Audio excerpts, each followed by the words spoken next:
Hello मेरे प्यारे भाई और बहनों, कैसे हैं आप सभी। आई होप आप सभी ठीक होंगे। तो मैं स्वागत करता हूं आपके अपने YouTube channel DK study point 12 में। तो दोस्तों, आज मैं आप लोगों को कक्षा 12 फिजिक्स के लेसन 4 के एक मोस्ट इंपॉर्टेंट टॉपिक जिसका नाम है बायो-सैवर्ट का नियम, उसको देखेंगे।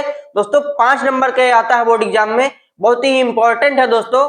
तो आइए पहले हम बायो-सैवर्ट का नियम देखते हैं क्या होता है, उसके बाद उसका निगमन करेंगे और सूत्र भी प्राप्त करेंगे और न्यूमेरिकल भी बताऊंगा मैं।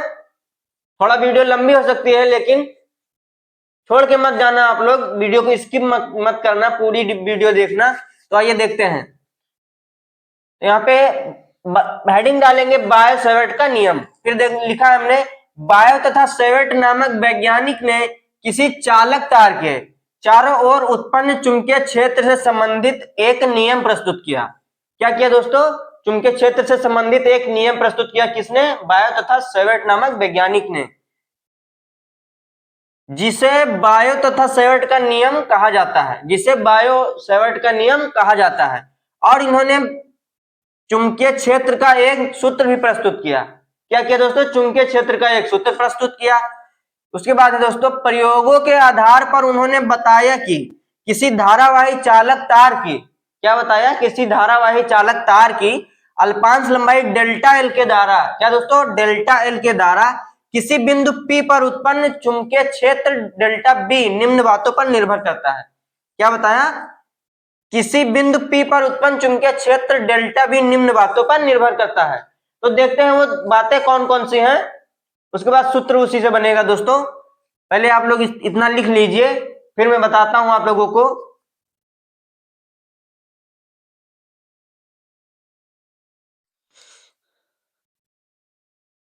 तो आइए भाई और बहनों देखते हैं उन्होंने क्या क्या मतलब बातें बताई।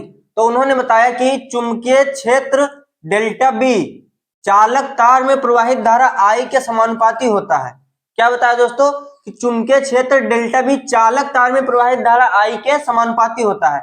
इसको मैं थोड़ा फिगर की सहायता से आपको समझाता हूं। मान लीजिए यह कोई चालक तार है दोस्तों, छोटा सा फिगर में बना रहा हूं और इसमें आई धारा प्रवाहित हो रही है। क्या हो रही है दोस्तों? आई धारा प्रवाहित हो रही है। और उसके बाद क्या है दोस्तों? चुंबकीय क्षेत्र डेल्टा बी चालक तार की अल्पांश लंबाई डेल्टा एल। तो चालक तार की जो लंबाई है दोस्तों, अल्पांश मान लीजिए यहां पे है और यह है डेल्टा एल। क्या है दोस्तों? Delta L. उसके बाद क्या है दोस्तों? चुंबकीय क्षेत्र डेल्टा बी अल्पांश लंबाई तथा बिंदु P के बीच बने कोण J के समानुपाती होता है। तो जो ये डेल्टा एल अल्पांश लंबाई है, इससे कुछ दूरी पर मान लेते हैं यहाँ पे बिंदु P है। क्या है दोस्तों? बिंदु P है।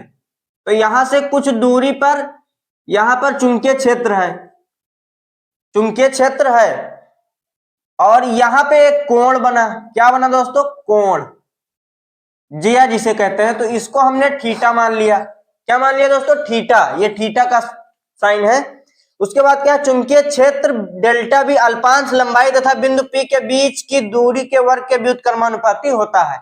यहाँ अब यहां से यहाँ P के बीच की कोई दूरी भी तो होगी दोस्तों, तो उस दूरी को हम यहाँ पे R ले लेते हैं। क्या ले लेते हैं? R।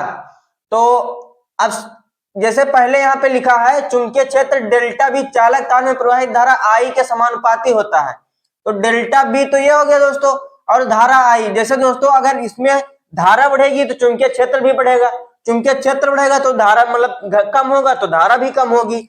तो जब मान घटता और बढ़ता है तो उसको समानुपाती मतलब समानुपाती लिखते हैं। तो यहाँ पे लिखा चुंबकीय क्षेत्र अनुक्रमानुपाती, आई या समानुपाती दोनों एक ही चीज है। तो इसको हम इक्वेशन नंबर फर्स्ट मान लेते हैं। और दूसरा इन्होंने जो बताया कि चुंबकीय क्षेत्र डेल्टा बी चालक तार की अल्पांश लंबाई डेल्टा एल के समानुपाती होता है। तो यहाँ पे चुंबकीय क्षेत्र डेल्टा बी अनुक्रमानुपाती डेल्टा एल लिखा है, जिससे ये जो अल्पांश लंबाई है, क्योंकि अल्पांश लंबाई का मतलब छोटी सी दूरी। तो दूरी मान लीजिए जैसे चुंबकीय क्षेत्र कम है तो चुंबकीय मतलब जो अल्पांश लंबाई है दोस्तों कम है, तो जो चुंबकीय क्षेत्र है वो भी तो कम ही लगेगा, तो मतलब घटेगा या बढ़ेगा, वही बता रहा हूं आप लोगों को। ये हो गया दूसरा, मतलब इस इक्वेशन नंबर दूसरा मान लेते हैं। उसके बाद चुंबकीय क्षेत्र डेल्टा बी अल्पांश लंबाई तथा बिंदु P के बीच बने कोण J के समानुपाती होता है।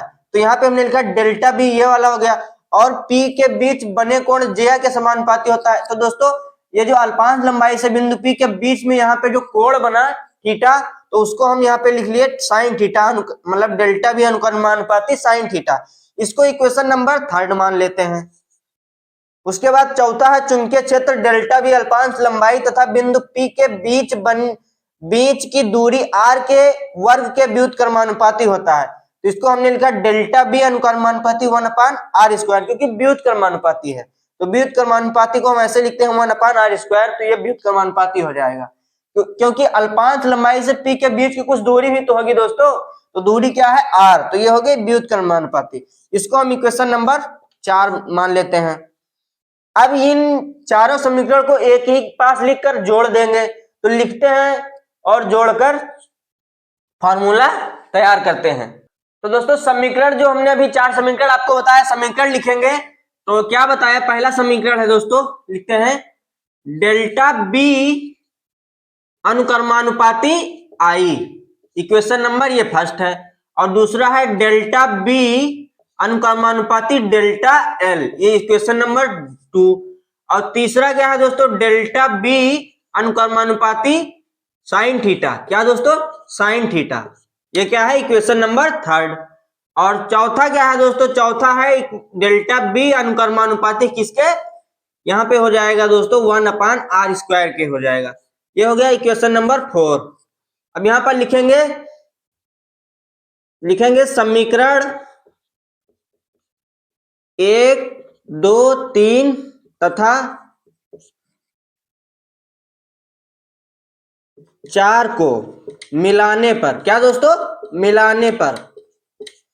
अब एक चीज दोस्तों आप लोगों को मिस्टेक हो रही होगी, मतलब डाउट हो रहा होगा कि ये साइन थीटा क्यों, क्योंकि दोस्तों जिया है, ये जो जिया है, तो जिया को हम अगर कोजिया होता तो कोस थीटा हो जाता, लेकिन यहाँ पे जिया है, क्योंकि यहाँ से बीच की दूरी हमें ज्ञात करनी है, तो यहाँ पे कोण बनना है जिसको हमने थीटा माना, जिया है ये, तो जिया को हम साइन थीटा लिखते हैं।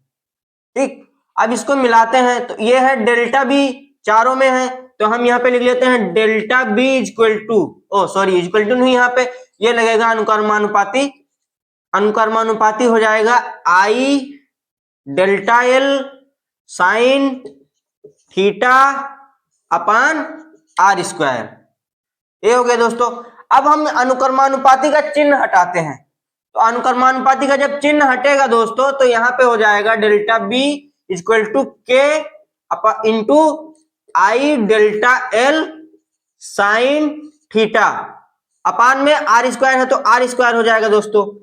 ये हो गया सूत्र किसका, बायो-सेवर्ट के नियम, मतलब चुंबकीय क्षेत्र ज्ञात करने का ये सूत्र हो गया। और अब यहाँ पे लिखा है के, तो हम यहाँ पे लिखते हैं जहां के समानुपाती नियतांक है, क्या है दोस्तों, के लिखते हैं हम, जहां के समानुपाती नियतांक और के का मान क्या होगा दोस्तों, म्यू नॉट अपान 4 पाई। तो अब इस म्यू नॉट अपान 4 पाई को हम के की जगह पर रखेंगे, तो ये हो जाएगा delta B equal to mu naught upon 4 pi into I delta L sine theta upon r²। ये आपका फॉर्मूला बनके पूरा तैयार हो गया। और अब यहाँ पे म्यू अपान 4 पाई का मान क्या है दोस्तों, तो म्यू नॉट अपान 4 पाई का मान 10⁻⁷ होता है दोस्तों। तो जब हम इस सूत्र को रखेंगे न्यूमेरिकल में, तो म्यू नॉट अपान 4 पाई की जगह क्या रखेंगे, 10⁻⁷ म्यू नॉट अपान 4 पाई का मान। और इस चुंबकीय क्षेत्र का मात्रक दोस्तों याद रखना टेस्ला होता है, चुंबकीय क्षेत्र का मात्रक क्या होता है, टेस्ला।